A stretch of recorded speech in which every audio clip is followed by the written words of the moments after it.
the topic is nature, characteristics and features of contract. First one is contract is an agreement. जैसे कि हमने पिछली video में भी बात की थी कि जो कॉन्ट्रैक्ट है हर कॉन्ट्रैक्ट एक एग्रीमेंट होता है, बट हर एग्रीमेंट कॉन्ट्रैक्ट नहीं बनता. सो जो कॉन्ट्रैक्ट है वो ओरिजिनेट कहाँ से होता है? जब दो पार्टीज के बीच में एग्रीमेंट होता है, वहाँ से ओरिजिनेट होता है एक कॉन्ट्रैक्ट. और एग्रीमेंट कब बनता है? जब एक पार्टी ऑफर देती है एंड सेकंड पार्टी जो है वो उस ऑफर को एक्सेप्ट कर लेती है. Second is contract creates legal obligations. अब कॉन्ट्रैक्ट होने के बाद जो पार्टीज हैं उनमें एक लीगल ऑब्लिगेशंस क्रिएट हो जाती हैं, वो लीगली बाउंड हो जाती हैं एक दूसरे के साथ.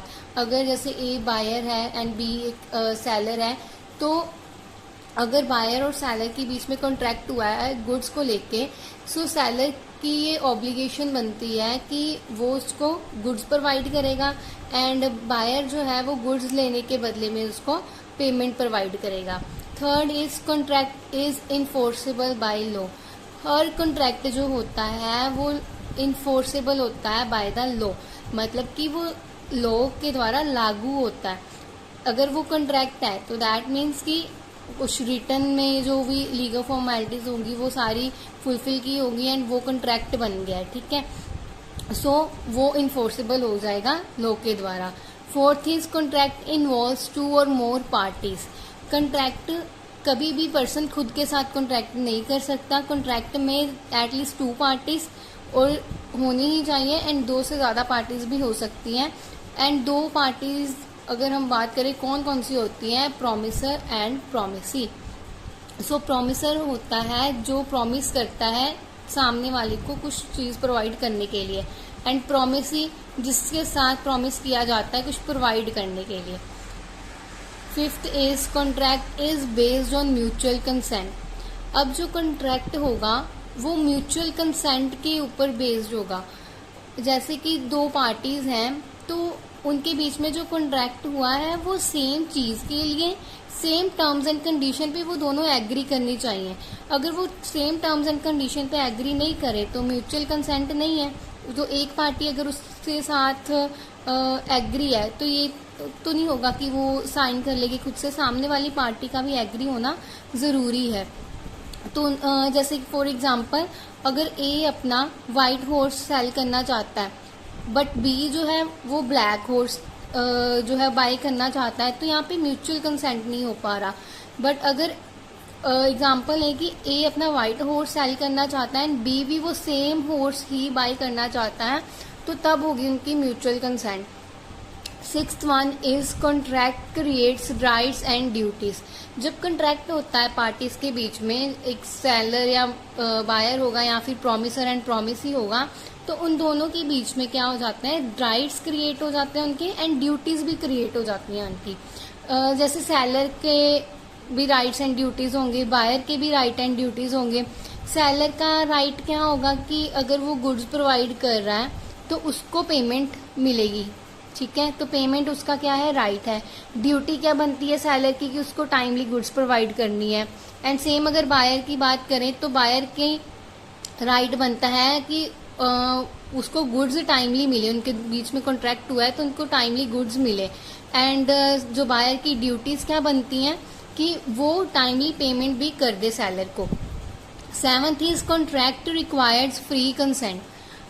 जैसे कि हमने पिछली वीडियो में बात की थी कि जो कॉन्ट्रैक्ट होता है उसमें फ्री कंसेंट होना ज़रूरी होता है. अगर वो फोर्सफुली कंसेंट ली जा रही है सामने वाली पार्टी से तो वो कॉन्ट्रैक्ट वैलिड नहीं होगा, वो कॉन्ट्रैक्ट वॉइड हो जाएगा. तो यहाँ पे जो भी कॉन्ट्रैक्ट है उसमें कंसेंट कैसी होनी चाहिए, फ्री होनी चाहिए एंड विदाउट एनी प्रेशर, कोई अनड्यू इन्फ्लुएंस के बगैर होनी चाहिए, या फिर मिस रिप्रेजेंटेशन करके चीज़ों को गलत से दिखा के कंसेंट ना ली हो. 8th is contract must have lawful object and consideration. जो कॉन्ट्रैक्ट है उसका जो ऑब्जेक्ट है, जहाँ जो कंसिडरेशन मिलेगा वो लॉफुल होना चाहिए, वो इनवैलिड नहीं होना चाहिए या वॉइड नहीं होना चाहिए. जैसे स्मगलिंग कर रहे हैं किसी चीज़ की और वो बैन है तो वो तो वॉइड हो गया लॉ की निगाह में, तो वो लॉफुल वो इलीगल हो गया लॉ की निगाह में, तो वो लॉफुल नहीं कहलाएगा, तो इस चीज़ के लिए कॉन्ट्रैक्ट हम नहीं कर सकते हैं। कॉन्ट्रैक्ट हमेशा लॉफुल ऑब्जेक्ट के लिए, जो भी चीज़ के लिए आप कर रहे हो वो लॉफुल होनी चाहिए। स्मगलिंग ऑफ ड्रग्स हो गया या सेलिंग ऑफ ड्रग्स, उसकी चीज़ के लिए आप नहीं कर सकते हो कॉन्ट्रैक्ट। एंड कंसिडरेशन भी जो मिलेगा वो भी लॉफुल होना चाहिए। 9th इज कंट्रैक्ट में बी एक्सप्रेस एंड इम्प्लाइड। अब कंट्रैक्ट दो तरीके का हो सकता है, एक्सप्रेस भी हो सकता है, इम्प्लाइड भी हो सकता है। जो एक्सप्रेस कॉन्ट्रैक्ट है वो दो तरह से किया जा सकता है, ओरली भी हो सकता है, रिटन भी हो सकता है।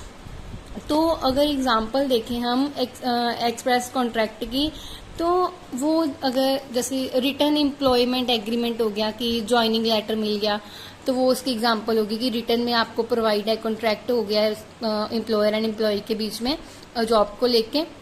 बट अगर हम इम्प्लाइड कॉन्ट्रैक्ट की बात करें तो आपके एक्शन से वो इम्प्लाइड होता है कि आप का कॉन्ट्रैक्ट हो गया है। जैसे आप कुछ ऐसा एक्शन करते हो कि सामने वाली पार्टी को लगता है कि हाँ कि इस चीज़ के लिए हम जो है आप जो हो कि वो चीज़ को फुलफिल करोगे। जैसे फॉर एग्जांपल ले लो कि hiring a taxi implies an obligation to pay fare. अगर आप टैक्सी हायर कर रहे हो तो आप के ऊपर ये ऑब्लिगेशन है कि आप उसका जो है फेयर भी प्रोवाइड करोगे, मतलब आप फ्री में तो नहीं जाओगे। तो ये implied contract. 10th is contract provides legal remedies. जो कॉन्ट्रैक्ट है वो लीगल रेमेडीज भी प्रोवाइड करता है, जैसे कॉन्ट्रैक्ट लॉ के द्वारा एस्टैब्लिश होता है। सो अगर एक पार्टी फेल होती है अपनी ऑब्लिगेशंस को फुलफिल करने में, तो सामने वाली पार्टी उसको स्यू कर सकती है कोर्ट में।